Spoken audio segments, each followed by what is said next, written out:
Salutations everybody, it is Matty here today, and we are going over all of the latest information that came out for Cyberpunk 2077 through Night City Wires Episode 3. You guys know what we like to do here. We recap everything that happened. I give my thoughts as we go along. Just some early thoughts. I found myself a little underwhelmed with Night City Wire Episode 3, and I don't think it was because what CD Projekt Red showed was bad, but more so I found myself in a position of going, I think I've seen enough of this game, right? We've been talking about it for so long on the channel. It's been over 2 years now, and we've been covering everything big that's happened with the game. We've been on top of it. Feels like we've been talking about this game forever, and I am very excited, but during the entire Night City Wire Episode 3, I was reacting to it going, man, something's just not really jumping off the page to me here. And it's not like the game looks bad by any stretch. I'm so excited for the game. It's just like, I know I'm excited. I don't need to see more. So I just want to go ahead and give you guys my thoughts early on in the video and see what you guys feel about that. Are you still excited about the Night City Wires?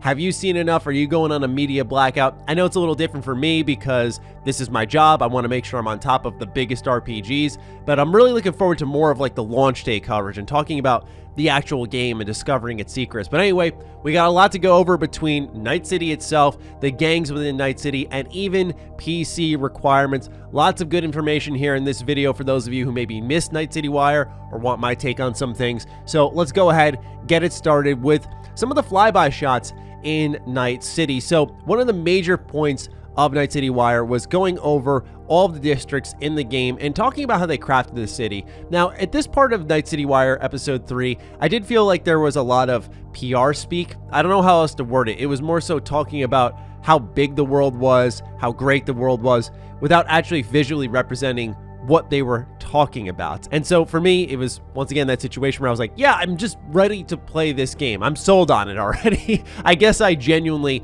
don't need more. My body truly feels that. What's really cool about this all is that they opened up an entire website. So if you go to nightcity.love, which they mentioned very briefly in this Night City Wire, it'll bring you to a web page full of advertisements for the universe, products that you can find in the game. There's even additional district details, and I always like these little ARGs, these things that bring the world to life a little bit more. I think it's a really cool way to market the game to hardcore fans such as ourselves who are more in the enthusiast space and everything.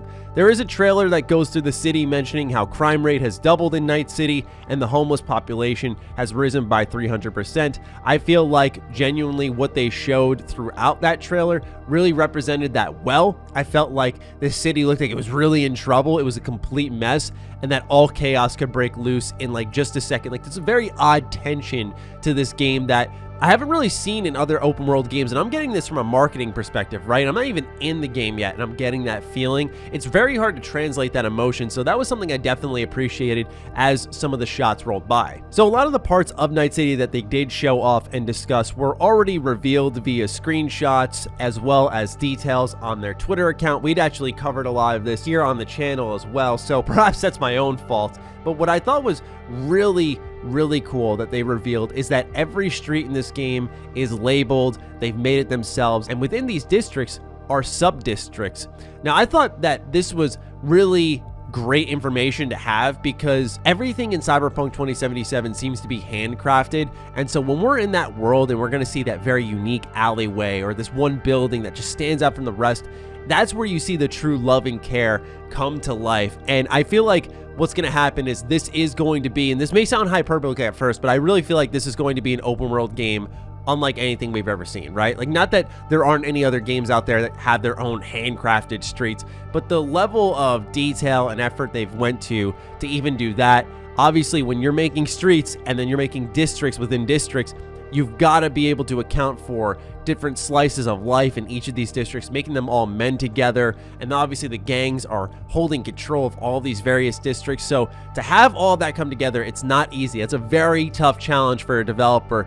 And I just am very excited to go into the world and just go street to street and not even get in cars, right? Because then it all just flies by. Like, I want to be on the ground, walking around. It's something I did in games like, say, Mafia 3. I thought that was an excellently crafted open world space. I really did appreciate what 2K and Hangar Games did for that game, and I intentionally sometimes didn't even get in my vehicle in that game just so I could walk around and see the world they had crafted. The difference here is this is an RPG, right? So I may stumble upon a quest or something really interesting while I'm doing that exploration, and that of course amplifies the excitement. They also emphasized verticality. This is something we've heard time in, time out since, I want to say, 2018. They've been talking about how it's not like The Witcher 3 where you can see something in the distance, get on Roach, and then ride straight to it. No problem whatsoever. You've got to sometimes think your way through it, map your way out. Maybe there's an elevator, a stair set, something along those lines. The exploration is handled very differently because it is a cityscape. And I think that would explain a lot of course, the delays that we've seen for this game. It's a completely different beast compared to something like The Witcher, which is far more open, lots of fields, that type of stuff. The second part of Night City Wire focused on gangs. They went over all of them. The Maelstroms, which are these psychotic people. They even mentioned killed a kid for fun. There are the Valentinos, which are located in Haywood. There's the 6th District, which are rival of the Valentinos. They're in Santo Domingo, and they're more of like a patriotic group of people. There are the Voodoo Boys, which are located in Pacifica. They are like edge runners who pretty much set their own rules, and I think they're going to be a very popular group amongst all of these gangs. They stand out quite well. The Animals are jacked up, cybernetic, enhanced people ready for combat. There are the Tiger Claws, which is my personal favorite. They're located in Watson. They're like the Yakuza sort of this game. They're the Moxes, which is a mostly woman group, and they are actually beefing with the Tiger Claws. There's also two groups within the Badlands. There's the Wraiths and the Aldecados, and they mention how these groups sort of form an ecosystem. So if you take one out, you're actually going to more so destabilize what's happening in the Badlands.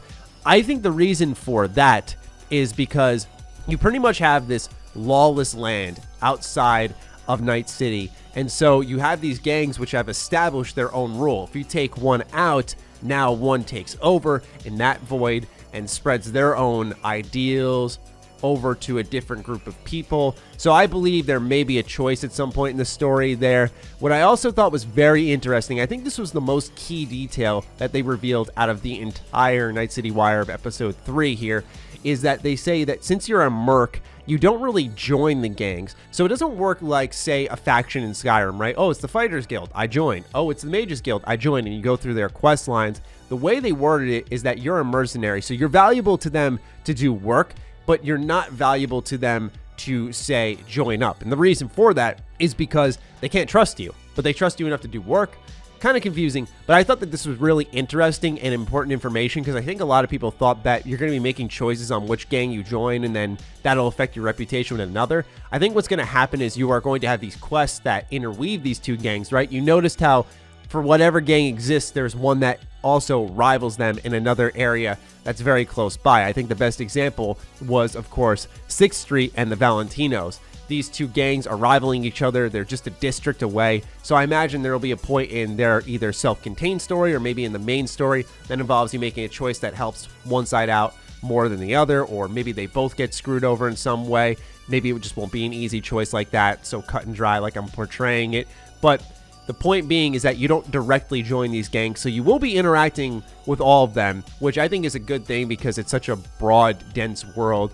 It's going to be nice to see all that stuff, but I wonder where the meaningful choices are going to lie within these quests, and will they affect your reputation with all the other gangs in the game. They also confirmed that, as we had suspected, there will be unique vehicles, clothing, weapons, etc. from these gangs, so as you complete quests for them, you'll get weapons that you maybe wouldn't get throughout other quests in the game. They also revealed system requirements. This is a big one. I saved it for the end of the video because all you have to do is like go on Twitter and everyone's talking about it. It's all over the place, and it's because it's really impressive, man. They have done a great job optimizing this game, but I wanted to put it in here just in case anyone missed it, and also for a couple of talking points. Now, you guys know me. I'm trying to learn the tech side of games more and more with each day. I'm trying to become familiar with it, but I'm not going to sit here and talk out of my butt like I know everything off the top of my head. So I'm just going to go through the specs, give some of my thoughts, and then we'll wrap the video up. The minimum requirements are a Windows 7 PC or Windows 10, a processor that's an i5 or AMD FX, 8 gigabytes of RAM, a GTX 780 or Radeon RX 470, and a 70 gigabyte amount of storage space. They do recommend SSD. Now, right off the bat, what stuck out to people was the storage space. A lot of folks were looking at this game going, what? 70 gigabytes when you got Warzone, which is like 200. There were rumors that this game was going to be way bigger than 100 gigabytes. So once again, this just highlights the optimization of Cyberpunk and CD Projekt Red. It's something that we've seen with Bethesda Game Studios games. One of my favorite memories is playing Skyrim on the 360, going to manage my install space, thinking I needed to delete Skyrim to create some room for other games I wanted to download. And then I find out that Skyrim was like, I think 10 gigabytes. I'm like, what? This game this big is 10? I think it might have actually been less than that. I think it was something like 7 or 8 before any of the DLC. And that just absolutely blew me away. So it does seem like CD Projekt Red is channeling a little bit of their magic. Let's take a look at the recommended specs, where they mention that you'll need an i7 or a Ryzen 3, 12 gigabytes of RAM, a GTX 1080 or a Radeon R9 Fury, and once again, the 70 gigabytes of space. I'm going to need to upgrade my PC for this game. I have a 980 Ti. I've had my PC since 2015, so I'm well due for an upgrade. I do have good processors. I think I'll be fine on that front. As I look at these, I have i7, I think 3.5 gigahertz quad core, so I should be okay on that front. RAM-wise, I know I'm fine. I mainly built my computer, of course, for video editing, but the video card is going to need an upgrade. But too bad, NVIDIA, you know, they're out of stock. You know, the new ones that like the 3080s and all that good stuff.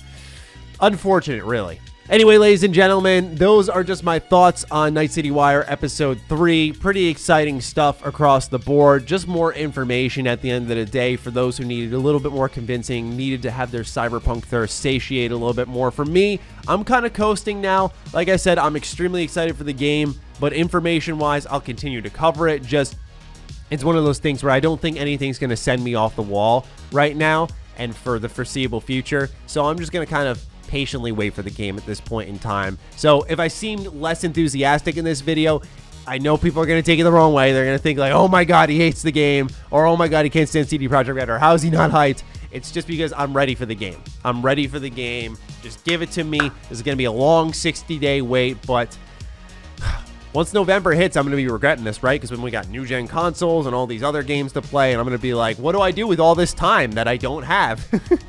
So with that, ladies and gentlemen, I leave it in your hands. What do you think of the latest information for Cyberpunk 2077? Let me know in the comments down below. Looking forward to reading your thoughts. Other than that, follow me on Twitter, follow me on Instagram. Those links are in the description down below. Big thank you to all of the patrons and the new members joining up on the team. I appreciate each and every single one of you guys, and I'll talk with you soon. Stay sexy, stay active. I love you all.